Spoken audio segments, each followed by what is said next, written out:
अल्लाहु अकबर अल्लाहु अकबर। मौलाना साहब, हम अपने बच्चे का अकीका करते हैं, एक गोरू में 7 हिस्से होते हैं, हम क्या 2 हिस्से ले सकते हैं? मौलाना साहब, हम अपने बच्चे के अकीके में गोरू ज़िबा कर सकते हैं? यहां पर यह भी इबादत है। जिस सुन्नत पर अकीका करना सुन्नत है और सुन्नत इबादत है, लेकिन यहां पर भी हमें आइडियोलॉजी अपनी नहीं चलाना है, नजरिया अपना नहीं चलाना है। यहां पर भी हमें इबादत वैसे करना है जैसे मोहम्मद रसूलुल्लाह सल्लल्लाहु अलैहि वसल्लम ने करके बताया। जब एक आइडिया लक़द कान लकुम फी रसूलिल्लाहि उस्वतुन हसना, जब रसूलुल्लाह की पूरी जिंदगी हमारे लिए आइडियल और नमूना है, तो हमें देखना पड़ेगा कि नबी अकरम सल्लल्लाहु अलैहि वसल्लम ने कैसे अकीदा किया है, कैसे कुर्बानी की है। कुर्बानी और अकीदे को मिक्स नहीं किया जा सकता है। शादी हो रही है, उसी में हमने अपने बेटे का अकीका भी कर दिया। वाह साहब, वलीमा सुन्नत है, वो भी इबादत है, और अकीका भी सुन्नत है, वो भी इबादत है। आप गुड़मुड़ कर रहे हैं। मोहम्मद का राज चलेगा या अपने बाप का राज चलेगा? मौलाना साहब, वलीमा है, अच्छा, और अकीका भी कर दिया, अकीका भी कर दिया। अच्छा, शादी आज हुई, वलीमा आज हो रहा, तो अकीका कैसे हो रहा है? बीवी चाहती बच्चा पैदा हो गया क्या? नहीं साहब, वो हमारे 2 बेटों का अकीका हुआ नहीं था। ओफो, तो हुआ नहीं था तो शादी का इंतजार कर रहे थे? अकीका सिर्फ 7वें दिन जायज है, बस। कान के पर्दे खोल के सुन लीजिए, आपको आपके इलाके के मौलवी बहुत कुछ गुड़मुड़ करके बताएंगे, और हम भोले भाले लोग हैं जो इनकी माने कि उनकी माने। ये चलेगा नहीं। आपके पास 1 घंटे का टाइम नहीं है मुताला करने के लिए? कैरम बोर्ड खेलने का टाइम है आपके पास? इंडिया टीवी और जी न्यूज पर खबरें सुनने का टाइम है आपके पास? खेत जोतने के लिए टाइम है आपके पास? और कुरान और हदीस का मुताला करने के लिए और तहकीक करने के लिए 1 घंटा 24 घंटे में से आप नहीं निकाल सकते हैं? हिसाब किताब होगा आपसे। अकीका सिर्फ 7वें दिन जायज है, 14वें दिन नहीं, 21वें दिन भी नहीं। 14वें दिन की और 21वें दिन के अकीके की जितनी भी रिवायतें आती है, सब ज़ईफ है, सब कमजोर है। अकीका सिर्फ 7वें दिन सुन्नत है, बस। किसी मजबूरी की बुनियाद पर 7वें दिन आप अकीका नहीं कर सके, तो अल्लाह ताला आपको जब भी तौफीक दे दे और मुस्तती कर दे, इस्तिताअत आपको अता कर दे, आप उस दिन फिर अपने बच्चों का अकीका बच्चे का कर दो। इस बच्चे का अकीका कब हो रहा है?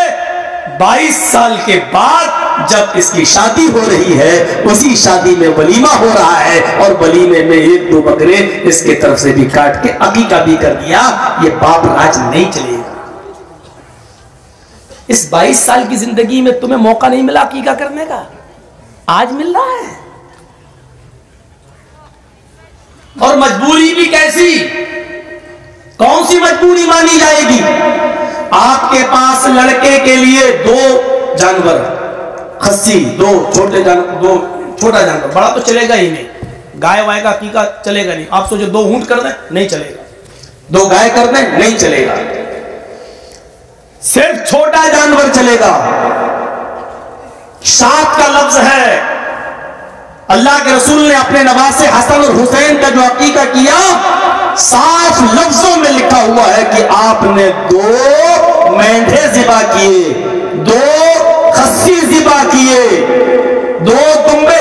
छोटे जानवर का अकीका है, बड़े में अकीका साबित नहीं है। हमें वही करना है जो नबी अकरम ने हम करके बताया। साहब बकरे में 10 किलो मीट निकलता है, हम ट्राई कर लेते हैं, उसमें 40 किलो निकलेगा, उसमें 50 किलो। हम ज्यादा लोगों को बुलाना चाहते हैं। ये अपनी अटकल मत लगाओ। जानवर 2 ही ज़िबा करोगे आप, बच लगता है तो छोटे। हाँ, अगर आप और लोगों को दावत देना चाहते हो तो मजीद गोश्त खरीद कर आप उसमें डाल सकते हैं, लेकिन अकीके के लिए 2 गाय ज़िबा नहीं कर सकते, 2 भैंस ज़िबा नहीं कर सकते।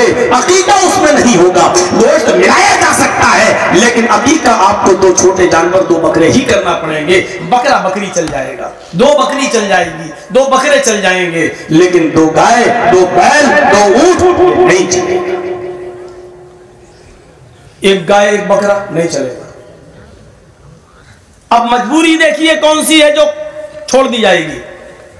आपके यहां लड़का पैदा हुआ, आपकी हालत खराब है, बीवी को ऑपरेशन हुआ, 20-22 हजार रुपए आपके ऑपरेशन में खर्च हो गए। अब आपके पास इतना नहीं है कि 7वें दिन अपने बच्चे का टीका कर सकें। अब शरीयत आपको इजाजत देती है कि अब ये देखो कि 7वें दिन आपके पास इस बच्चे के टीके के लिए 2 जानवर नहीं है। लड़का पैदा हुआ है, लड़के में 2 जानवर लगेंगे। अगर 2 जानवर का आपके पास इनकम या ताकत या इस्तिताअत नहीं है तो आप ऐसी मजबूरी में 1 बकरा 1 खस्सी भी ज़िबा कर सकते हैं। शरीयत अब आपको यहां इजाजत दे रही है, मजबूरी है, 7वें दिन करना सुन्नत है। अगर 2 की ताकत नहीं है, इलाज मुआलजे में आपका पैसा ज्यादा खर्च हो गया है, तो अब आप 1 की इस्तिताअत हो तो 1 ही कर दो। अल्लाह इस नीयत की बुनियाद पर आपके अकीके को कबूल कर लेगा। 1 की भी इस्तिताअत नहीं है, बीवी की जान को खतरा था, इसलिए मैंने उस मिलाद में पैसा लगा दिया। तो अब शरीयत आपको इजाजत देती है कि आप उतने दिन तक बच्चे का टीका छोड़ दें जब तक आपके पास इस्तिताअत न हो जाए। अब अगर ये इस्तिताअत 8वें दिन हो गई तो 8वें दिन कर दो, 9वें दिन हो गई तो 9वें दिन कर दो। अब 14वें दिन का इंतजार नहीं करोगे, 14वें दिन नहीं 15वें दिन हो गई तो 15वें दिन कर दो, 16वें दिन कर दो, 70वें दिन आपके पास इस्तिताअत हो गई तो 70वां दिन कर दो, 18वें में कर दो, 19 अब 21वें दिन का इंतजार न करो। और 21 दिन के अंदर भी अगर आपके पास इस्तिताअत नहीं हुई तो जिस दिन आपके पास इस्तिताअत हो जाए, आपका बेटा 1 साल का हो गया, अब आपके पास इस्तिताअत हो गई तो अब कर दो, 2 साल का हो गया तो अब कर दो। क्योंकि जब तक आप उसका अकीका नहीं करेंगे, बच्चे की कोई भी दुआ बाप के हक में कबूल नहीं होगी, उसकी दुआएं मुअल्लक रहेंगी। लिहाजा अकीका करना है, लेकिन जब इस्तिताअत हो जाए तब कर दो। लेकिन हम इस्तिताअत होने के बावजूद भी हमने उस वक्त तक अकीका नहीं कर रहे जब तक कि बच्चा शादी के लायक नहीं हो गया। जब शादी के लायक हुआ तो हमारे यहाँ 1-2 गाय तो हो ही रही है, हमने उसमें 2 खस्सी करके और डाल दिया। मेरे भाइयों, अब आप ये कहोगे कि इसमें अकीका हो गया। मेरे भाइयों, हमें मालूम नहीं कि दुनिया की ये मौलवी जो इस तरीके के फतवे देते हैं वो कौन से मदरसे से पढ़ कर आए हैं। अल्लाह की कसम, हमने 10 साल मदरसों में ऐसी कोई हदीस नहीं पढ़ी है, ऐसा कोई रियायत नहीं पढ़ी है कि 22 साल 25 साल तक इंतजार करते रहो और शादी में वलीमे में ही अकीका कर डालो। हमें ऐसी कोई रिवायत नहीं मिली।